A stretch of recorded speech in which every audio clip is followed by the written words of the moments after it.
Hi, good morning. It's wonderful to see you all here. And I'd like to mention also that KUNM Albuquerque is here, as well as KRZA and Alamosa Taos, two community-based radio stations, where, unlike many of their brethren on the East Coast, particularly in the Boston-Miami corridor, you can hear the likes of Howard Zinn and Noam Chomsky and Barbara Ehrenreich and other radical voices that are pretty much not permitted to have access to what is ostensibly our public airwaves. I want to do something a little different in terms of introducing Howard Zinn. You can find out all of the bibliographical information, date of birth, where he went to school, and his experience in World War II in our book and in other books as well. So let me just start then with a Sufi teaching story. The Sufism is the esoteric inner dimension of Islam, a religion that is, of course, much maligned and distorted today. It is virtually an official enemy. And the great Sufi teacher and poet wrote in Persian in the 13th century is Maulana Jalaluddin Rumi, or just known as Rumi. And one of his wonderful stories is called The Elephant in the Dark. And let me see if I can make this connection with this presentation. The Elephant in the Dark is about a group of people who are assembled and are blindfolded, and they are asked to touch different parts of the elephant and to identify what they perceive. So one person steps forward and grabs the tail and says, "Oh, it's a rope." Another person comes forward and touches the ear and says it's a fan. A third comes forward and touches the leg and says it's a pillar.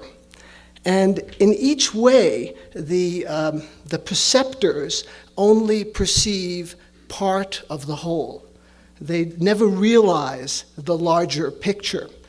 Now, and I think what Howard Zinn has done and is doing in his writing of history is presenting the parts, all of the parts, so that we can perceive what has been occluded. Much of what is called history is largely manufactured, constructed.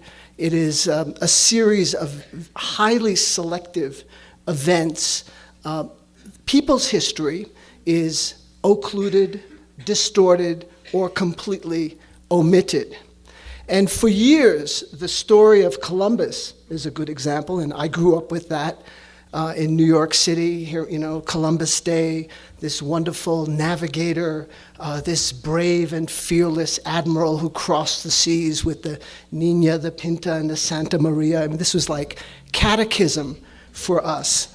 And, but somewhere buried in the text was something about Taino and Arawak Indians. Oh, well, who were they? And what were they doing there? And what happened to them? Well, if you read the conventional classic account by Samuel Eliot Morison, you find out that Columbus committed genocide, was responsible for a genocidal campaign in all the Caribbean islands that he and his men visited. And this, in Morison's history, is like an anecdotal aside. The main thing is what a brave man he was and how much we owe him and the fearless navigator and that kind of stuff. So I think in Howard Zinn's brilliant first chapter of a people's history of the United States, all of a sudden the complete picture of the elephant, if you will, is revealed. The true nature of Columbus and his arrival as seen from those who were affected by it. So this is history from the grassroots up, not from the top down, which is the traditional, conventional way of presenting history. History as seen through the eyes of the Taino and Arawak Indians. And how has culture changed? Culture has changed dramatically. In 1992, and I think Howard Zinn has been very influential in the changing of our consciousness and in cultural perceptions. In 1992 in Denver, there was going to be the 500th anniversary of Columbus's arrival. Well, on that day, there was such an enormous turnout of protesters. There were more protesters and demonstrators in Denver than actual parade participants that the organizers of the parade decided to cancel the event.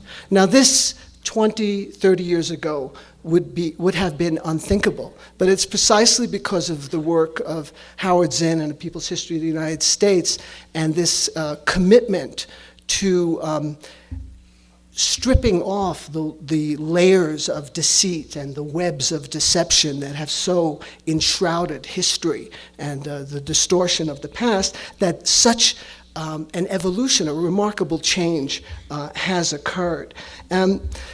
Howard's very good friend and comrade is Noam Chomsky, and in 1967 he wrote a book called The Responsibility of Intellectuals.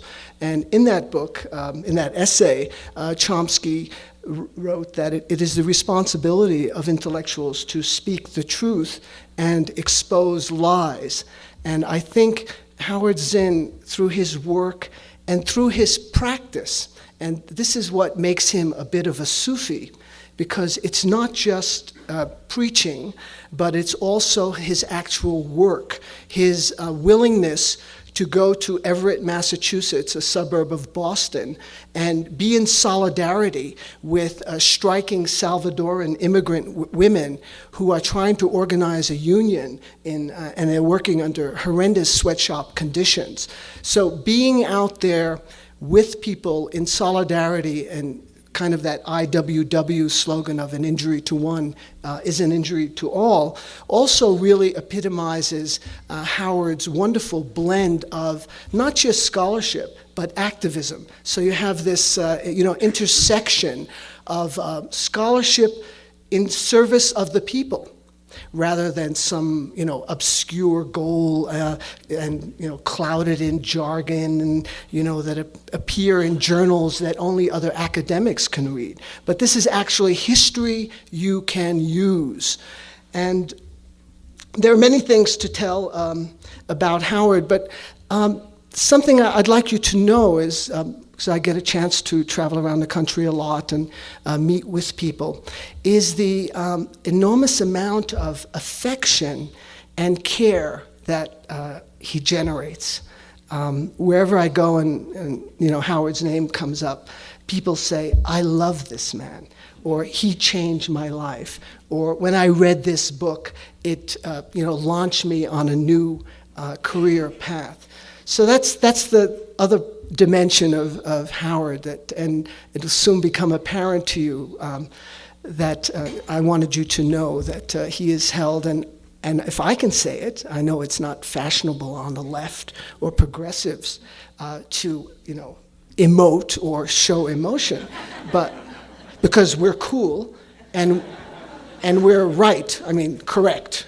So so we don't want to get into mushy stuff, but sometimes it's very appropriate, and I love this man dearly, and many others do as well. And please join me in welcoming Howard Zinn to the Taos Talking Film Festival. Howard!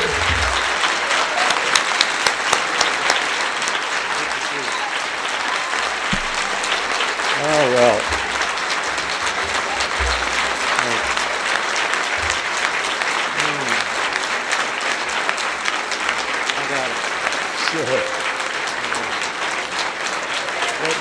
What is it?